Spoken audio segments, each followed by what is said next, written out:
അപ്പോൾ ഞാൻ അങ്ങനെ ഒരു ഓൺ വോയിസിൽ ഇന്നേ വരെ ഞാൻ ഇൻസ്റ്റാഗ്രാമിൽ വന്നിട്ടില്ല.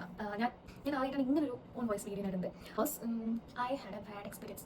അതും എൻ്റെ സ്വന്തം നാട്ടിലുണ്ട്. എന്താ നാട്ടിൽ പോലും നമ്മൾ ഇൻസെക്യൂർഡാണ്. നമ്മൾ ആയിട്ട് പറയില്ല, നമ്മൾ നിയമം മാറണം, നമ്മൾ ഇവന്ന് ശരിയല്ല, അങ്ങനെ ശരി അങ്ങനെ കൊടുക്കും.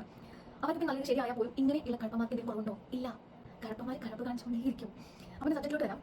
എന്താണെന്ന് വെച്ചാൽ ഞാൻ എൻ്റെ കസിനും പുറത്ത് മാർക്കറ്റിൽ പോകേണ്ടി ഇറങ്ങിയതാണ്.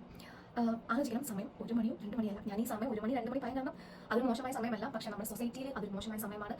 എനിക്ക് പോലും ഞാൻ മാർഷൽ ആർട്സ് പഠിക്കുന്ന ഒരു സ്റ്റുഡൻ്റാണ്. ഞാനൊരു തൈക്കൊണ്ട് പ്ലെയറാണ്. സോ ആ ഒരു ധൈര്യം എനിക്കുണ്ടായിരുന്നു. പക്ഷേ നിങ്ങൾ ആയിരിക്കണം 1 മണിയോ 2 മണിയല്ല, 8:30 രാത്രി 8:30 ആയിട്ടുള്ളൂ. ആ സമയത്ത് ഞങ്ങൾ ആദ്യം അങ്ങോട്ട് മാർക്കറ്റിൽ പോകുന്ന ആ സമയത്ത് ഒരു സ്കൂട്ടിമേ 2 പേരുണ്ടായിരുന്നു. അവർ ജസ്റ്റ് 2 ഗേൾസിനെ സ്കൂട്ടിമേ കണ്ടപ്പോൾ സ്വാഭാവികമായിട്ടും ഒന്ന് ചൂളമടിച്ചു പാട്ട് പാടി അവർ പോയി. ഞങ്ങളും മതി ഇഗ്നോർ ചെയ്യാൻ പറ്റുന്ന കാര്യം നമ്മൾ ഇഗ്നോർ ചെയ്യാൻ മതി. കാരണം ഇതിലും വലിയ പ്രോബ്ലംസ് ഉണ്ടാവും നമ്മുടെ ലൈഫിൽ. അപ്പോൾ ഞാൻ 2 പേര് ഇഗ്നോർ ചെയ്തു. തിരിച്ച് ഞങ്ങൾ വീണ്ടും വന്നപ്പോൾ ഞങ്ങൾ അങ്ങോട്ട് പോകുമ്പോൾ ഇവൻ ജസ്റ്റ് ഞങ്ങളെ ഒപ്പം പോകുന്നുണ്ടായിരുന്നു ഈ പേഴ്സൺ. അപ്പോൾ നമ്മൾ ജസ്റ്റ് ഓക്കെ വഴിക്ക് പോകുന്നവർ പോകാനും ജസ്റ്റ് ചൂടടിച്ചിട്ടൊക്കെ പോകുന്നത് മൈൻഡാക്കിയില്ല. തിരിച്ച് ഞങ്ങൾ വരുമ്പോൾ അത് ഞങ്ങൾ കണ്ടു, തിരിച്ച് ഞങ്ങൾ കൂടെ പോകുന്നു. ഓർക്കണം, സമയം 1 മണിയോ 2 മണിയോ അല്ല. I was shocked. ജസ്റ്റ് 8:30 രാത്രി 8:30 മണി ആയിട്ടുള്ളൂ. അവൻ പറഞ്ഞാൽ ഞങ്ങൾ ഓവർടേക്കും, എന്നിട്ട് ഞങ്ങൾ ഫ്രണ്ടിൽ പതിയെ പോകും. വീണ്ടും നമ്മൾ നോർമലി പോകുമ്പോൾ നമുക്ക് ഓവർടേക്ക് ചെയ്യേണ്ടി വരുന്നു. നമ്മൾ ഓവർടേക്ക് ചെയ്തു. അതായത് നമ്മൾ വോണ്ടറിലല്ല നമ്മൾ ഓവർടേക്കുന്നത്. നമ്മൾ ജസ്റ്റ് ആ പോകുന്ന സ്പീഡിൽ പോകുമ്പോൾ ഓവർടേക്ക് ചെയ്ത് പോകുന്നു. അപ്പോൾ വീണ്ടും സ്പീഡിൽ വരും, ഞങ്ങളുടെ മുന്നിൽ പതിയെ പോകും. ലാസ്റ്റ് ദേഷ്യം വന്നു. ഞാൻ വണ്ടിയുടെ സൈഡാക്കി ഞാൻ ജസ്റ്റ് അവനൊരു 5 മിനിറ്റ് നടത്താൻ തന്നെ നോക്കി നിന്നു. അവൻ അവിടെ നിന്ന് എന്നെ നോക്കി നിൽക്കുന്നു. കഴപ്പ് തന്നെ അല്ലേ? എന്നിട്ട് എൻ്റെ ഫ്രണ്ടിലൂടെ അവൻ വണ്ടി എടുത്തു പോയി. ഞാൻ വീഡിയോ എടുത്തു. ഞാൻ എൻ്റെ വീഡിയോ റെക്കോർഡ് ചെയ്തു. അത് കഴിഞ്ഞ് അവൻ അതിന് മുന്നേ ജസ്റ്റ് തിരിച്ചൊക്കെ ഓക്കെ ഇനി അങ്ങോട്ട് താഴേക്കാൻ വരുന്നുണ്ടായിരിക്കില്ല, കാരണം അതെൻ്റെ നാടാണ്, അവിടെ ഒരുപാട് ആൾക്കാരുണ്ടായിരിക്കും. പക്ഷേ ആ കഴപ്പൻ വീണ്ടും വന്നു.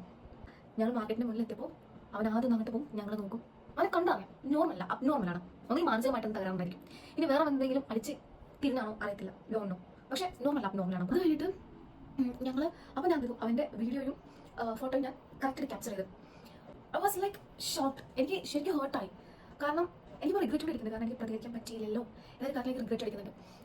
8:30 ആയപ്പോൾ പോലും I am not securing my place. Just think about that, how it's weird.